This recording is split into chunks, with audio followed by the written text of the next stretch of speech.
நம்ம இன்னைக்கு இந்த வீடியோல என்ன பார்க்க போறோம் அப்படின்னா ஐபிஎல் 2025 ஆர்சிபி பிளேயிங் 11 நம்ம இந்த வீடியோல பார்க்க போறோம். ஸோ ஓப்பனிங் பாத்தீங்கன்னா விராட் கோலியும் பீப் சால்ட்டும். விராட் கோலி இந்த வருஷம் ஐபிஎல்ல கேப்டனா விளையாட போறாரு. அகைன் ஒரு 3 years பேக் அப்புறம். ஸோ அவரோட பீப் சால்ட் ஓப்பனிங் பண்ண போறாரு. இங்கிலாந்தோட ஓப்பனிங் பேட்டர் அதிரடியான பேட்டிங் காம்போவா இருக்கும்.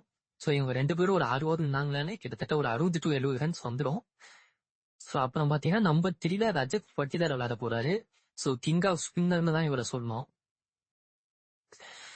நம்பர் 4 பாத்தீங்கன்னா ஜித்தேஷ் சர்மா.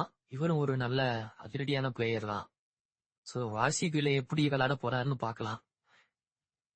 நம்பர் 6 பாத்தீங்கன்னா குணால் பாண்டியா. இதுக்கு முன்னாடி லக்னோல இருந்தாரு. நல்ல ஒரு ஸ்பின்னிங் ஆல்ரவுண்டர். ஸோ விக்கெட் விழுந்தாலும் ஸ்டாண்ட் பண்ணிப்பாரு. அதிரடியாகவும் ஆடக்கூடிய திறமை இருக்கு இவர்கிட்ட.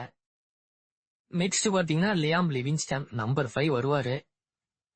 சோ இவரும் ஆல்ரெடி பஞ்சாப்ல இருந்தவர் தான் ஜித்தேஷ் சர்மா கூட. சோ இவங்க 2 பேருக்கான காம்போ எப்படி இருக்குன்னு பார்க்கணும் ஆர்சிபில சின்னசாமி ஸ்டேடியத்துல.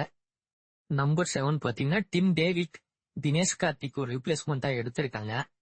சோ எந்த அளவுக்கு இந்த ஐபிஎல்ல பர்ஃபார்மன்ஸ் பண்ண போறாருன்னு தெரியல. லாஸ்ட் இயர் மும்பைல ஒன்னும் அந்த அளவுக்கு பெரிய பர்ஃபார்மன்ஸ் இல்ல. அதுக்கு முன்னாடி ஒரு சமாளா விளையாண்டாரு. நம்பர் 9 பாத்தீங்கன்னா ஷியாஸ் சர்மா. இதுக்கு முன்னாடி கொல்கத்தால இருந்தாரு. சின்னசாமி ஸ்டேடியத்துல இவர் இப்ப எந்த அளவுக்கு எஃபெக்டிவா இருக்கும்னு தெரியல இவரோட லெக்ஸ்டுமே. பட் அவையில நல்லா போடுவாருன்னு நினைக்கிறேன். நம்பர் 8 பாத்தீங்கன்னா ஒரு தரமான பிளேயர் புவனேஸ்வர் குமார். எஸ்ஆர்ஹெச் ஏன் இவருக்கு ஆர்டிஎம் யூஸ் பண்ணிக்கலன்னு தெரியல. பட் ஆர்சிபிக்கு ஒரு நல்ல பவுலர். கோலியோட கேப்டன்ஷில் எப்படி விளையாட போறாருன்னு பாத்தியும். நம்பர் 10 பாத்தீங்கன்னா ஆசில்வுட். இதுக்கு முன்னாடி ஆர்சிபில தான் இருந்தாரு 2 years முன்னாடி. திரும்ப அகைன் இவர் எடுத்திருக்காங்க 12 கோடிக்கு. எந்த அளவுக்கு பர்ஃபார்மன்ஸ் பண்ண போறாருன்னு தெரியல. மேட்ச் வந்தாதான் பாக்கணும். ராசிக் சலாம். இதுக்கு முன்னாடி டெல்லியில இருந்தாரு. நல்ல ஒரு யங் பவுலர். அதே பட்டியலா இருக்கு. இம்பாக்ட் வேற இவர் தான் பவுலிங்க்கு உள்ள வருவாரு. நம்பர் 11 யாஸ் தயால். ஆக்ஷனுக்கு முன்னாடி இவரை ரிட்டைன் பண்ணிட்டாங்க. டெத் ஓவர்ல நல்லா போடக்கூடிய ஒரு பவுலர். டிக்கெட்டும் நிறைய எடுத்திருக்காரு டெத் ஓவர்ல.